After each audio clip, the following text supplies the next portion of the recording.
Welcome into a Reggie Wilson Wednesday. It's the Mailbag edition of the Minnesota Football Party. Glad you joined us today. I'm Sam Ekstrom. I'm at Sam Ekstrom on Twitter. To my right, if you're watching on YouTube, that's Luke Inman, at Luke_Spinman. He also writes the NFL Draft Buzz newsletter. And down at the bottom of the screen, it's Reggie Wilson, sports director, sports anchor, Care 11 Sports Department. He's here to answer your pressing questions about the Minnesota Vikings today, and we've got plenty of them. We will also dive into ownership comments. Mark Wilf at the podium yesterday addressing Kirk Cousins' contract, and he was not exactly optimistic about Kirk Cousins' future. There was a night practice last night. We have some takeaways from that. Questions about the defense, questions about the wide receivers, and yes, a Hard Knocks review at the end of the show. A former Vikings linebacker stars in the premiere episode. How's that for a tease? Today's show brought to you by FanDuel Sportsbook, official sportsbook partner of Locked On. Make every moment more at FanDuel.com/LockedOn to get started. Luke Inman, Vikings 4.5-point underdogs in the preseason game. Give me a break. Not getting much respect. Whoa, wait a minute. What do they know that we don't know? I'll have to comb the Seahawks depth chart and look at, these second and third team battles. But I'll tell you what, 4.5 points. I get it. It's on the road. You got the time change, West Coast. But come on, man. Nick Mullins, Jaron Hall.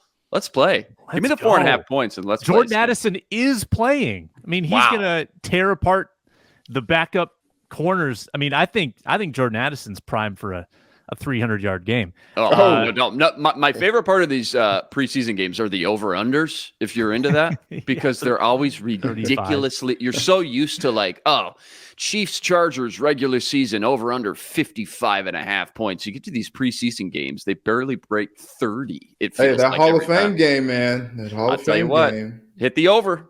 Goodness 33.5. gracious. Let's go 37, 38. Gosh, I just love how, I know we're saving the Hard Knocks talk for the end, but I just love how the music and the narration makes the loss so devastating for the Jets. Right. No, they don't care. They wanted to call the game when the lights went out. They're like, let's just be done. Ready to get out of there. Yeah. Get me out of there. Yesterday, Mark Wilf spoke. He speaks basically once a year, so this is a big day. He announced that Bud Grant will be honored this year with a patch and a special sticker on the helmets this season. But he also got into some heavier contract discussion. He was asked about Kirk Cousins. He was asked about Justin Jefferson's contract, both very significant in scope to this organization. And he had very different answers, Reggie Wilson. With Cousins, very guarded. Deflected, said, that's not my department. That's Kwesi and KOC. We're just focused on this year. With Justin Jefferson, we can't wait to be involved in this magnificent player's contract. We can't wait to have Justin around for years to come. Just sounded different, didn't it, Reggie? It sounded like a guy who knows something about the plan with Kirk Cousins. Yeah, and I wish, he'd share a little bit of that with us, because we're just continuing to ask anybody who would stand in front of us what's going to happen with Kirk Cousins. And I think there comes a point where, they're like, okay, we're not answering any more questions about that. Let's not do that. And that's fine. But it is kind of weird. It's just like, look, we're really excited about Kirk in 2023. Basically, it was just like, he's our quarterback until he's not. And as you said, when you're just gushing over Justin Jefferson, and look, rightfully so, the guy got voted the second best player in the NFL by his peers. So I get that. But yeah, it's like, it's so funny because Kirk sat down with Jana last week, and there are clips of this thing that are just going viral all over social media, especially this clip about, Kirk saying that he loves local news, which that was good. Shout out to Kirko for that. Appreciate that. He's the one keeping our lights on, I guess. But it's like, man, Jana asked him, she's just like, man, like, you love local news, but local news has not been very nice to you the last 5 years. And he's just like, look, man, I get it. And he just seems to take everything in stride. She made the comment that he was wound too tight. And he is, and he agreed. But when it comes to like this contract stuff, it seems like he has like switched the gear in his mind to like, hey, it's just a business. It's just a business. It's just a business. And like, I don't know if that's like suppression of feelings or if it's just like for real, just like, hey, it's just a business. It's what it is, what it is. But like, he's played well in a contract year before. And so anybody kind of thinking that he's like a lame duck and, like, dang, like he's had this great, off season, the Netflix special, like the popularity, wearing all the chains at NFL honors, singing with Kelly Clarkson. He's got to sit down with Jana. Yeah, I'm throwing that in there. And like, it's just pandemonium for Kirk. And then the owner is just like, yeah, that's great. That's great. We love him. We love him. Not sure we love him past 2023 though. And it's just like, well, like that's exactly how Mark Wilf spoke too. Exactly. Yeah. And so like I don't know if I'm Kirk Cousins. I don't know how to feel, but it seems like, he's that Dave Chappelle gif when he's like Puff Daddy and he's just like, no, my money. It's not my, it's all my money. It's not yours. It's like he's content with what he has and what he's doing, and he's just kind of letting everything else. But like, goodness gracious, the coach won't commit. The GM won't commit. Now the owner won't commit. Justin Jefferson, they committed to him and he left him out of his top 5 quarterbacks. It's just like the strays that he's catching all over the place. It's just unreal. It was always kind of made crystal clear the minute they decided not to extend Kirk out any further this season that they just wanted to make sure they had some flexibility. No matter what happens in 2023, things are going to look different. We're trying to, rebuild this cap back up. We got rid of a lot of Corvette. We don't know what this thing's going to look like in 2023. So we want to make sure we have an out card, right? We can stay flexible after this year with Kirk Cousins. I've kind of always believed, low key, that it's been the Wilfs behind the scenes who's been the ones who maybe were a majorly opposed to a big rebuild, stripping it down to the studs like Ryan Poles and the Bears. They want to make sure, hey, we're competitive this year again. They want to make sure we're putting people in the seats again and at least in the mix by season's ends for the playoffs. So I think keeping Kirk around for 2023 was something that felt like a good, happy medium between the ownership, the GM who's trying to rebuild things, and the coach who's obviously trying to stay competitive as well. But I think the best owners in the league, when you just look at the landscape of all 32 teams, the best owners in the league, they all have one thing in common, and that's when they let the guy that they went out and hired to do their job go do their job on their own and not try to put their fingerprints on every big decision that has to be made throughout a full regular season. I think eventually at a certain point, if you trust Kwesi enough to hire him and run the show, you got to just sit back and let these guys do their thing, build this team back up the way they see fit. It reminds me a lot of, we heard heavy rumors, guys, that they were really interested in Bryce Young during the draft. So maybe that's a big sign that they're ready after this year to move on from Kirk. But I think just in a nutshell, guys, it's so tough to glean too much from these press conferences, especially when you get into any kind of contract talk with any big names on your roster. I had the seed planted in my brain watching Hard Knocks last night. If they need a quarterback next year, Zach Wilson? Yeah. Free agent, huh? Sam, shut your mouth. Okay. I don't think he'd be a free agent. But probably what? 6th round pick to get him? Who would you rather have, Zach Wilson or Trey Lance? Wow, that's a good question. I'd take Zach Wilson at this point. Everything that I've heard from coming out of Niners camp, and this goes back to last year even, and I was rooting for Lance coming out, North Dakota State, 3rd overall pick. Just not where you expected a guy like that to be, especially under such a quarterback guru coach. It was Shanahan. He's just not even close to being a competitive starting quarterback in the NFL right now. And so much to the point where even Sam Darnold has come in, and it sounds like he's taken over and leapfrogged him for that quarterback 2 spot. So I think I'd roll with a little bit more of the unknown, I guess, to a little bit degree. I know Zach Wilson struggled a lot last year, but give me the reclamation project and hope KOC can do something with Zach Wilson. See, and that's why I don't understand how the Niners just decided that Lance was the guy over a guy like Justin Fields, who was right there to be had. Like, yeah. Can you imagine? Yeah. I mean, I get it, but like, look at the other guy who went there. I mean, Carson Wentz is not. I mean, he's practicing with Colts shorts, Commanders jersey, and Eagles helmet right now. Funny. Like, I get it, but I don't know. I think they outsmarted themselves. I think Shanahan was a little arrogant with that. I think he tried to be smart with that, but I don't know that was the right decision. But to your point, though, Luke, I still think maybe I would take a chance on Lance. He's a hometown guy, not hometown, but Marshall. Home state.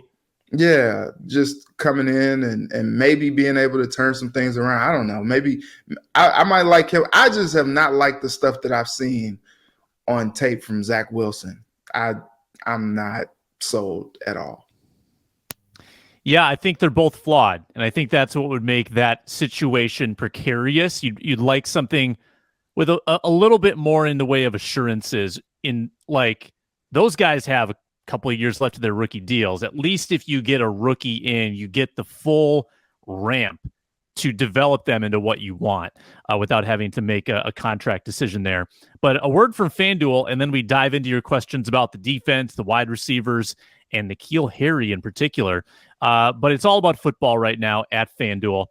Like I mentioned, Vikings 4.5-point underdogs, plus 160 money line. But think beyond the preseason. Think Super Bowl. Look into your crystal ball. Who's going to win the Super Bowl? When you make a Super Bowl winner futures bet, you can collect bonus bets along the way during the season every time that team wins a game. So last year, if you bet the Vikings to win the big game, you get 13 bonus bets along the way because they won 13 games. That's the new promotion right now at FanDuel. You can put those bonus bets on whatever, spreads, player props, over-unders, and plenty more. So many ways to wager on football at FanDuel. The website, FanDuel.com/lockedon, FanDuel.com/lockedon. Start earning bonus bets today with America's #1 sportsbook, FanDuel. Make every moment more. Let's dive into the fan questions today from Derek Seiler. A lot of positives on the defense coming out of camp, but what are your biggest concerns with what you've seen, both personnel-wise and with Flores' style of defense? And I said this on yesterday's show, Luke. I do want to be cautious because the grass is always greener. All the interviews are very positive. It looks very positive. It looks very exciting because they are flashing around. They're moving quickly. They're blitzing. It is an active, kind of frenetic defensive look. But what should we be concerned about going into this year? What do you think? I think my mind has always immediately jumped to the defensive line and that run defense. I mean, you're talking about a unit that was ranked near the bottom, right, in every category last year. Then you get to the offseason. You lose your best defensive lineman in Dalvin Tomlinson. And I understand, I mean, they're strapped for cash, but to replace him with essentially a UDFA and Tonga, who I'll admit has shown some flashes as, a solid penetrating nose tackle at times, but then Dean Laurie as well, a guy who was just let go by your division rival. So what does that kind of tell you? That worries me quite a bit, knowing they were already below average last season. And now from just a talent and personnel standpoint, just on paper, they've only gotten worse. So that's where my mind kind of goes first and foremost, because I think about this Flores defense, right? As fun as exciting, all these exotic looks and schemes we've seen from Flores, if you can't win on first and second down, you're never going to get in those third and longs where you can dial up those fun blitzes and looks. And kind of compared what we've seen a lot during these, 2 weeks to Mike Zimmer, from what we've seen from Flores, these little flashes, same double A gap looks. You don't know who's coming, who's going, things like that. But don't forget, Zimmer, the first thing he did when he got here, was go sign Linval Joseph to be that run stuffing guy in the middle to help him win early downs, first and second downs, so you can get to the 3rd and 7s, 3rd and 10s, 3rd and 12s, things like that. So that's probably the A topic for me. And then, you got to mention the cornerbacks too. Byron Murphy, oldest dude out there. He's only 25 years old, but even more so than just the age, the fact that teams spread you out now 3, 4, 5 wide, play after play. You need at least 3 capable and competitive cornerbacks, if not even more. And right now, once you get past Murphy, and then a Caleb Evans, who's only entering year 2, by the way, it's still just a lot of unknowns and, kind of hoping for the best case scenario with you got a rookie out there and Mekhi Blackman, a guy who was just cut by the Patriots, Joanne Williams, and then, of course, Andrew Booth, who just can't, just has a hard time staying out on the field. And when healthy, hasn't really shown the promise or flashes yet of being a top 40 pick. So those are the two big things, I think, when you strip everything down just to its core and fundamentals that I worry about the most. And just knowing the way Flores is going to try to win, those are the two big kind of red flags, I think, right now. It's fun right now in training camp. Everybody's flying around. Defense seems to be dominating the offense day in and day out, practice in and practice out. You just got to hope Flores is as good as advertised, I think, with the weekly schemes, right? The weekly game plans, and is able to take away offense's best attributes as well as continuing to let his players do what they do best and maximize each player's unique skill set. And what I mean by that is you got to let Danielle Hunter put his hand in the dirt and just rush the passer. You got to let Harrison Smith blitz off the edge 3, 4, 5 times a game, things like that. But it could definitely be a boomer bust, I'll put it that way, a boomer bust kind of process this year. You're going to see a lot of fun splash plays, like some sacks and turnovers, but you're also going to see a lot of big chunk plays given up throughout the season as well. So those are the things I'm kind of mentally preparing, I think, myself for in 2023 coming up. Yeah, Reg, your thoughts? Well, now that Luke went all the way around the sun and didn't really leave much else. Two things. So D-line, corners. That's it. Stop. No, it just Stop. It went far.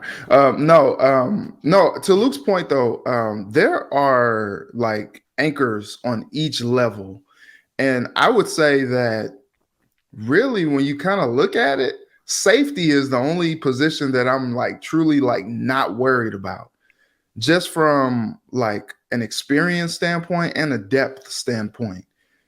You got Harry back there, you got Cam Bynum, you got Josh Metellus, and then you still want to see what you have in Lewis Seen. But like you got 3 guys up there, like at the top of that depth chart that you're like, yeah, I know what I'm getting from them, and these guys are going to be solid on the back end of that defense. But you look at all these people in other positions. You look at the defensive front.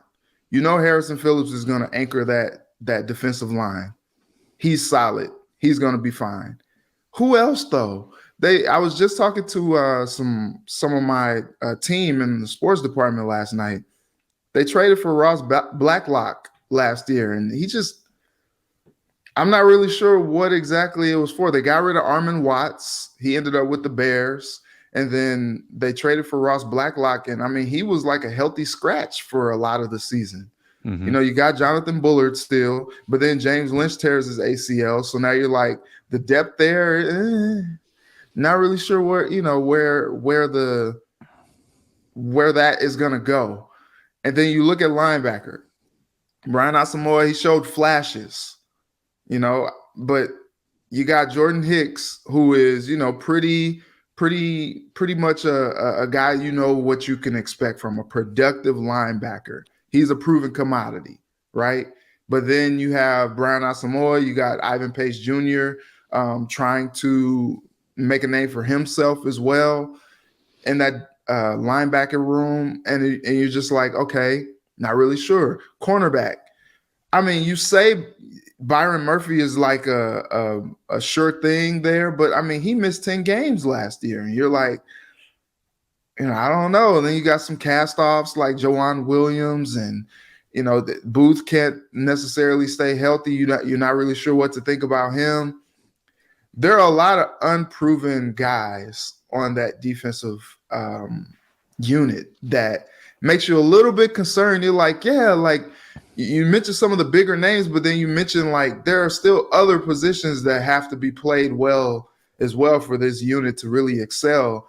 And there are a lot of question marks there. And I think that's kind of where I go with it. And it was kind of like how you think about the offense. You're like, man, you see some good pieces. You got Kirk, you got Dalvin, you got Justin Jefferson, Adam Thielen's still there. Not really sure who's going to play tight end. Not really sure what this offense is going to look like. And then they come out against the Packers in week 1, and you're like, whoa, this is what it can be?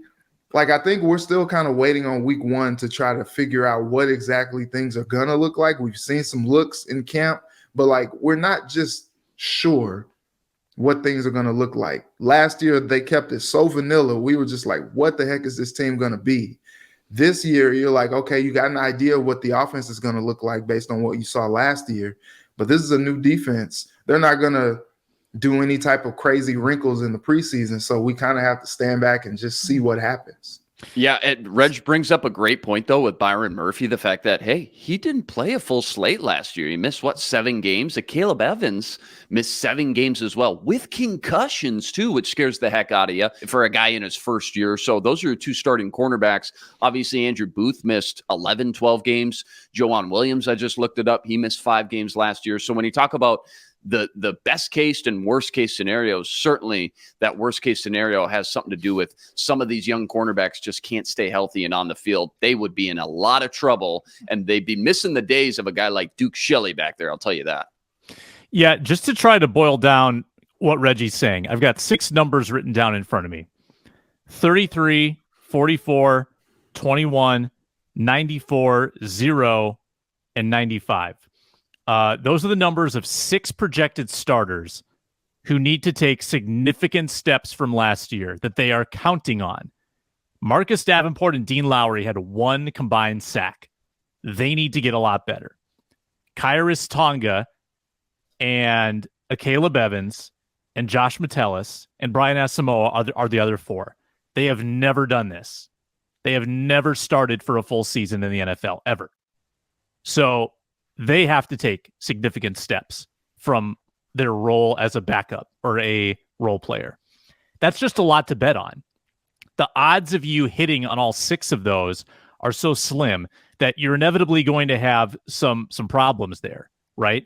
If a Caleb Evans, who they've invested a ton of faith in, is not good or has not improved, then they're in a world of hurt. If Josh Metellus is your CB3, if he's the big nickel in a lot of situations, if he's playing 30 snaps a game defensively, and you're bringing all this pressure, and you're leaving those cornerbacks on islands downfield, and he's a liability for you, you're going to get caught in so many blitzes and give up so many chunk plays, like Luke said. So they're betting on so many uncertainties defensively, and they're doing it with such an aggressive scheme that it probably will be feast or famine, again, to echo what Luke said. So definitely not all rose-colored glasses on the defensive side of the ball. How about at wide receiver? Question from at Slade Trade. Jalen Nailor seemed to be a rising talent from OTAs and offseason work, but now that camp has opened, he's out with an injury. What's the likelihood that he sticks with the Vikings and plays a role this year now that Addison is available? It's a good question.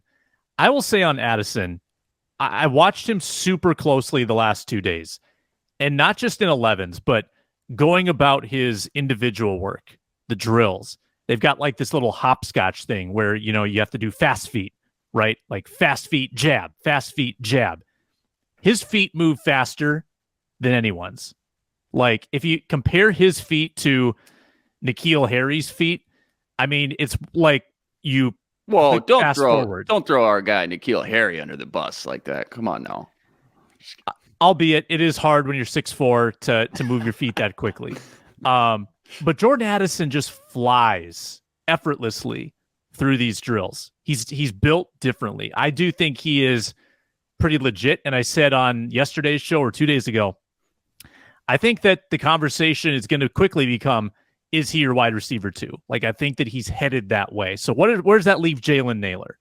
He was listed with the second grouping on the depth chart. That's encouraging, but we haven't seen him in now 2 weeks. Reggie, Jalen Nailor's spot, what do you make of it? Yeah, I think, second-year guy, you can't give up on him, that soon. But I do think that it is imperative for him to get out there. I think, look, depth at the wide receiver position, they're always going to have bodies. They signed N'Keal Harry. He's making flashes and all that. I mean, honestly, if you're just kind of being real about it, like I feel like they signed N'Keal Harry as a camp body.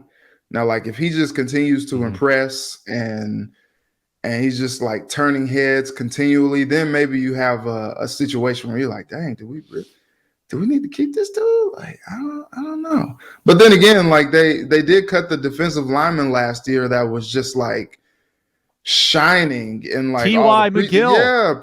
Freaking T.Y. McGill, man. He was doing his thing, and they were like, yeah, he's wave injured. But like, I don't know. I still don't think that we're still so early into this. Like, it's August 9th right now. The season doesn't start until September 10th or whatever day it is. And so there's still so much time for Jalen Nailor to get back healthy at least a little bit and show that he can contribute. But right now they're like, look, we need some guys that can run these plays because we still gotta do our thing. Show must go on. And so I think that's kind of what we're seeing there. I don't get too overly concerned about it. It's just kind of where things shake out right now. And then even Kevin O'Connell was saying like, hey, I wouldn't put too much into where things are in the depth chart thing and all that. And, these nicks and dings and things like that happen in training camp all the time. So I think you kind of just have to let things play out a little bit before making any judgments on a guy like Jalen Nailor. Yeah, I think you got to be a little patient with this one. I think you got to step back and look at bigger picture because Jalen Nailor is definitely going to be a part of the long-term plans. I can almost guarantee that. He showed enough in year one as a rookie to work his way all the way up the depth chart. And more importantly, when he did get actual game time and some meaningful snaps, he produced. He showed people he belongs in the league, specifically in Lambeau versus the Packers. I think it was week 17, I want to say. So listen, they added another game now to the season. So these guys are playing 17 games. It's a long grind. It's an absolute gauntlet of a season. They're still playing a sport, even with the rule changes that's so violent, so barbaric, so physically taxing on these guys' bodies. I think it's slowly becoming more and more unrealistic to expect all these guys to stay healthy for a full 17-game season, plus playoffs potentially. So that means it's so important to have the right depth guys ready to step in and not skip a beat, whether it's JJ or KJ or Addison. One of these guys gets dinged up. They miss a week here or there. Nailor's clearly the next man up, at least in my book right now, from everything I've seen and heard. And he'll get his chance to prove his worth again inside this offense at various points throughout the season. And I know you got TJ Hawkinson. He's a major weapon and target in the passing game as well. But KOC is going to deploy plenty of 4 and 5 wide receiver sets throughout the season. Nailor, I think, is going to be a big part of that. Plus, I think, too, when you talk about big picture, with KJ Osborne, he's a free agent next year. I think Jalen Nailor is already the ideal replacement for that wide receiver 3 spot if and when they aren't able to retain Osborne next offseason. Yeah, and Reggie pointed out August 9th. A lot of time for Jalen Nailor to get back on the field. I'd like to see him get back on the field. Kevin O'Connell kind of overpromised on his timeline. He said that he would be back early next week at the time of the injury. Well, next week came and went, and now it's the week after, and we still haven't seen him, and we're not going to see him in the game. So will he be there for joint practices? I hope so, because I do think he's still a useful piece. And my favorite cherry-picked stat from last year, of all wide receivers with 12 or more targets, Tyreek Hill was second in yards per route run with 3.2. Jalen Nailor just crushed him, 5.77 yards per route run. Let's go. Stats don't lie. Receiver in football. And I'm just reporting the news. Yeah. Just reporting the news. Just reporting the facts. I will say this, too. You talked about kind of overpromise, under-delivered as far as the timeline goes. It also makes you think, and Jalen Nailor's just one guy. It's a big group of wide receivers in that room. They got, 12, 13 bodies now. But anytime a team goes and signs, especially at this juncture 2 weeks into camp, goes and signs another body. So not just one with N'Keal Harry, but Jacob Copeland as well. It just makes you think, okay, is there a guy in the mix that maybe we're starting to find out isn't going to be? This is all behind the scenes, these conversations taking place, but it makes you think, coaches, training staff, are they starting to think or get to the point where maybe Nailor's not going to be back and rush back onto the field as soon as we think? Let's get another body in here just in case this thing ends up taking a turn for the worse and he ends up being out another 4, 6, 8 weeks, something like that. A lot of times this is how it goes in camp. Everyone kind of gets their moment in the sun. Day one, it was the Jalen Nailor show. Then it was the Tristan Jackson show. Then he gets hurt. He's been out. Lucky Jackson had a minute where he was looking really good. Thayer Thomas has been pretty consistent, maybe a little less so of late. I think he's on the wrong end of a lot of bad Jaron Hall throws. I will say that. And lately, I've been impressed by Blake Prohl. I think Blake Prohl is a guy and his injuries have ruined his career so far, but he's stood out to me. And it kind of goes that way where every few days someone else stands out. And overall, at the end of it, what does the body of work look like? You can't be prisoner of the moment with these things. Tristan Jackson, though, by the way, after that horrible looking injury, moving around really well on the rehab field yesterday. So he might be fairly close to coming back. We did have someone just ask, real quick, Sam, you talked about Blake Prohl, what he's doing. Tristan Jackson had his moment. We've been gushing about Thayer Thomas as maybe a guy to fill in that Chad Beebe kind of role someday, 2-3 years down the road. When it comes to keeping these guys on the practice squad, because we already know the big four, probably big five with Brandon Powell, pending he beats out Jalen Nailor for that fifth and final spot. Unless they do something crazy and keep six, they're going to have to put, two? How many wide receivers can you realistically put on the practice squad? Two? I mean, you got to spread the positions out a little bit. They can't keep all these guys. So Blake Prohl looking good. Tristan Jackson we love. Thayer Thomas we love. His potential down the road. You just signed N'Keal Harry. One of these big names isn't not just going to make the 53, probably not going to be able to make the practice squad as well by the time this is all said and done. Right. And I think a guy like N'Keal Harry probably gets left out just because there's less upside with somebody in the fifth year of his career now. Someone asked if they think Jay Thomas on Twitter, do you think he'll make the 53? He has made some great catches. Last night, he had the play of the night, diving catch along the sideline from Mullins. On who, by the way? Covered by who? I honestly don't remember. I heard it was Andrew Booth. It was Booth. And Booth had good coverage. It was just a ridiculous catch. But, Reg, you said you think he's a camp body. I tend to agree. But could he play himself into the roster discussion if he continues to do absurd things on the field? Maybe. We'll see. Yeah, that's pretty skeptical. I heard that. That's a tell. We'll see. Here's the good news and bad news with him, just as far as what he's got probably mentally going through as far as can I make this team or not? The bad news is he's so far behind the eight ball already. You come in 2 weeks into camp, you miss mini camp, OTAs, the playbook, the verbiage, that's so much to soak up, and they'll dial things down for him and try to simplify some things, give him a fighter's chance. But you watch Kirk Cousins in the Netflix doc, 8 weeks into the season, he's still swimming in the playbook, right? So that's a long road to travel, right? Big hill to climb for N'Keal Harry as far as that stuff goes. The good news is he is clearly by far, outside of maybe Garrett Mogg, the biggest wide receiver immediately on the roster right now. So if they really value a big-bodied possession guy in the passing game outside of a tight end like TJ Hawkinson, maybe he's got a fighter's chance to be that big alpha boundary, go up and get it, play above the rim kind of receiver that they clearly don't have on the depth chart or roster right now.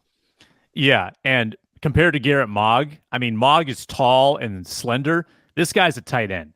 N'Keal Harry is a tight end looking football player. He is huge and he doesn't move that well. That's always been his problem. I'm surprised they haven't converted his position, to be honest with you, but he can make some big plays. If his hands are as good as they looked last night, I definitely would see where he'd be a useful NFL player. We're going to talk Hard Knocks. So spoiler alert, those who haven't seen it and don't want to know, Aaron Rodgers is on the Jets. First, a word from SiriusXM. Oh, my goodness. Yeah, gigantic news. SXM app, you can find all the Locked On Sports Minnesota shows and the hometown broadcast. Corey Provis calling the Twins games. They're in Detroit tonight at 5:40, trying to get back on track after a shutout loss last night.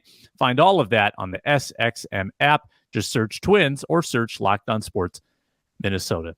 So, Reg, and it's only been out for a day or 12 hours. You haven't seen the show yet. That's okay. Do you plan to watch, though? Absolutely. I watched the one before the season. I'm not sure who they're going to get for in season this year, but I thought that was a good wrinkle. Yeah, a lot of times, too, I like to let them build up a little bit and then binge a little bit just so I have some stuff to watch on the plane and things to just watch when I'm just, at the house chilling out, trying to decompress. Okay, so are you okay with a couple little spoilers? I'll go ahead. Whatever. Cover your ears. They're gonna be all over social media anyway. Yeah, you're right about that. All right. So Luke, you saw it. I saw it. First, Chaz Surat, the most out of the blue ex-Vikings star, and I wonder if they're going to kind of latch onto him, because they always latch on to a roster bubble guy who's trying to make it, who's somewhat interesting, and they set him up as if this is going to be that guy for this year. He had an interception in the Hall of Fame game, converted quarterback, turned linebacker, kind of an interesting path, and Robert Saleh seems to love him. Chaz Surat, who would have thought? Who was the Texans running back that they did that to in Spotlight, and he just stole the show? Charles James or something like that? Do you guys remember that season?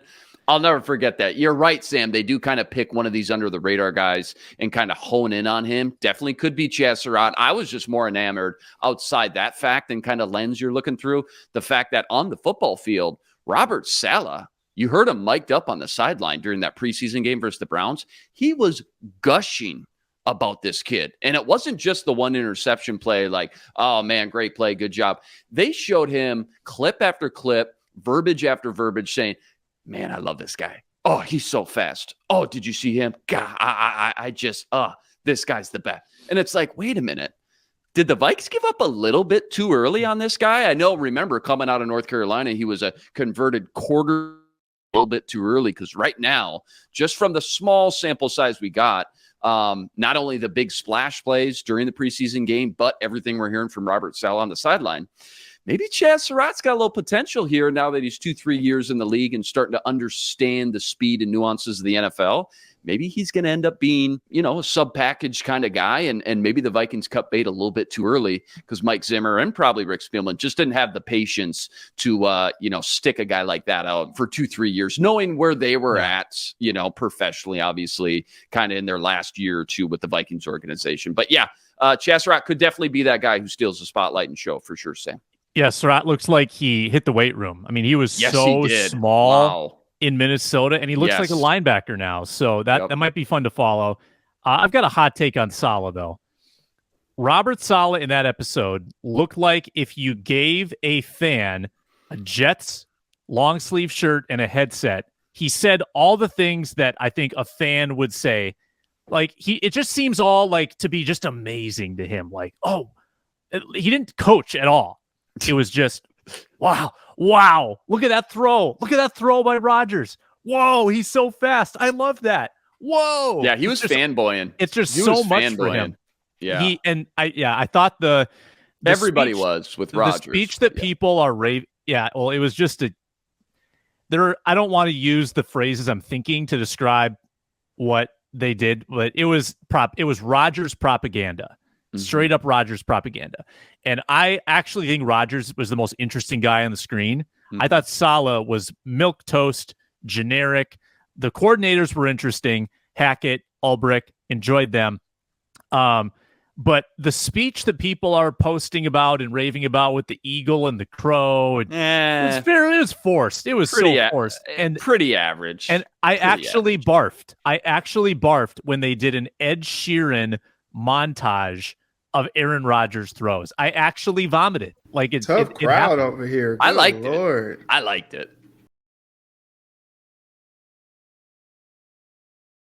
And what's the lyric?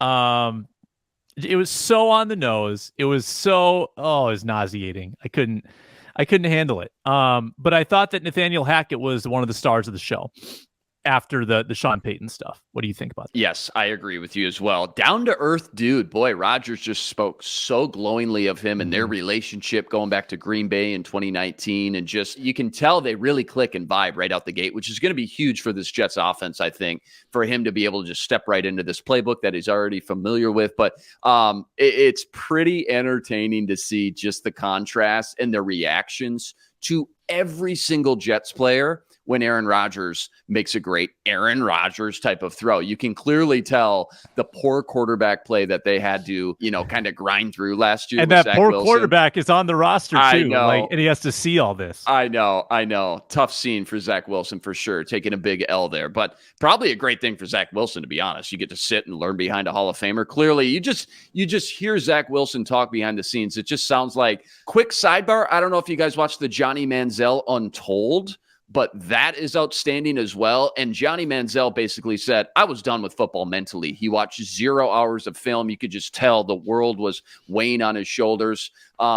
Zach Wilson reminded me a little bit about that just like the struggles and the pressure of the big city in New York, no less. Knowing that you got a championship Super Bowl, caliber kind of defense as well on the other side, not doing your part, just felt like he was emotionally drained. Maybe this is a good thing for Zach Wilson. He needs a mental breather more than anything and gets to learn the X's and O's from a future Hall of Famer. But yeah, the wow throws though that, again, I mean, Packer fans, for example, we're used to that. We see that every day in practice.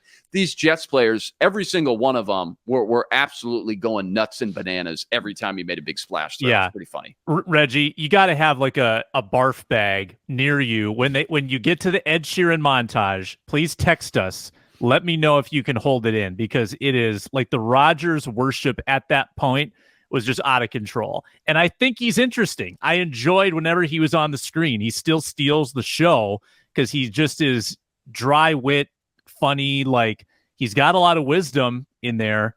Kind of an odd guy, but I enjoyed him on the screen. I just couldn't handle the Ed Sheeran. It was who actually stole the show? And I didn't know he was the voiceover guy. Is it Liev Schreiber? Yeah. Yeah, the X-Men guy and everything else. What else was he in? Spotlight and a couple other big movies.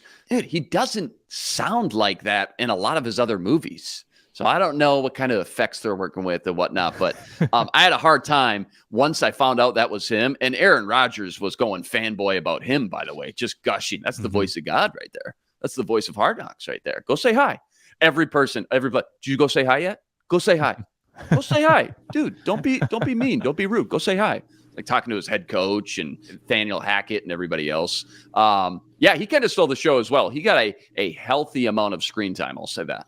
Yeah, that was good. The helicopter entrance, that was fantastic. So, all right, we've spoiled it all for Good Reggie. Lord, just leave nothing to the imagination. I guess I better go watch. Yeah, no, we left a little meat on the bone there, I think. Okay, not too much though. No, I mean we got it down to the nub, but no, there's something left. All right, that's the show for the day. Good job, gentlemen. Luke Inman, Reggie Wilson, Care 11. By the way, what's going on at Care tonight, Reggie? Oh man, we got Gophers football is still underway. A couple weeks away from the season opener against Nebraska, so we're talking about them. Julia is catching up with Brooks Lee, I think, as we speak.